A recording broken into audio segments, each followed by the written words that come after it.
First, when you are coming to the exchange to open it up, you need to go to Benton 405 and get the exchange key. Now, if you're scheduled with a board member, they will have access to a key so they can open it for you and you don't have to worry about getting it. But if you do, it's just in Benton 405. And also remember at the end of your shift, if you're the last one to leave, to return the key back to Benton 405 so the key does not get lost, and that way nobody can just randomly pick it up and try to figure out where the key goes, and then they come in and get it and maybe steal stuff, because that could happen. But just make sure also when you're leaving, I'll just open the door a little bit. Sometimes when it shuts, it doesn't shut all the way and you need to pull it tight. Otherwise, it's open. So just make sure you pull it when you are leaving for the day, if you're the last one here. And let's go ahead and go in and see what you need to be doing for your day.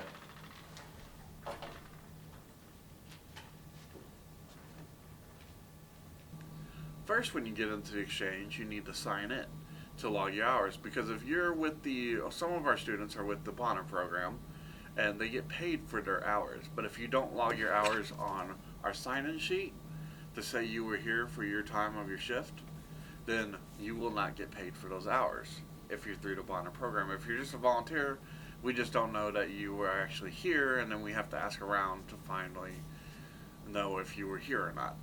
And it's also important to know that if you can't make it to a shift that you said you could work, give us 24-hour notice in advance, because we don't want the day of your shift to come up and then you say you can't make it that day, because then we don't have enough time to try to find somebody. It's just important so we know ahead of time.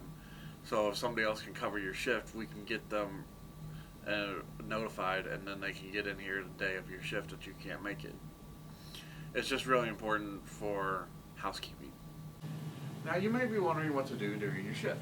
As you can see behind me, we have the cans for the participants to come and get the food that they want to have. You want to go 3 rows deep.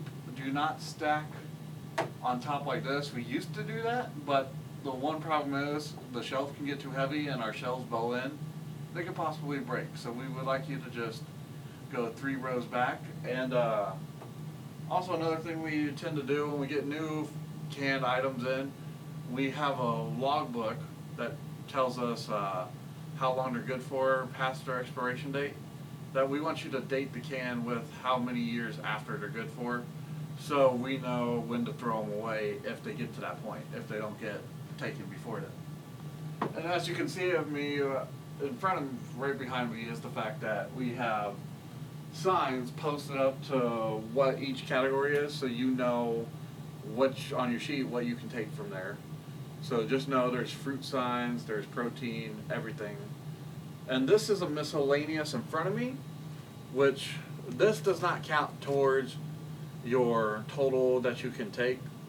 This is just for anybody, even if you're not a person that's coming to get food. If you need a snack, this is a miscellaneous shelf for anybody to take from. This doesn't count towards anything, so don't worry about it. Also, another thing you can do during your shift is just clean up. If you see like a shelf is just kind of scattered like that, just pull everything forward, because you do have people coming in to get food, so you do need to put more cans up, or just pull everything forward so it looks nice and appealing to everybody who comes in. Now you may be thinking you have to just clean and put cans up on the shelves and date them all the time. You can't do anything else. That's not true. You can actually do homework, and in fact we encourage it, because if there's nothing going on, you need something to pass the time while you're here for your hours. And as you're closing up, just make sure that everything's tidied up and it's all looking neat for when the next volunteers come in for the next day, or whenever that day is. Just make sure you actually shut the door like we said, pull it tightly behind you, and that's all you really need to know. And I'll see you in one of the next videos.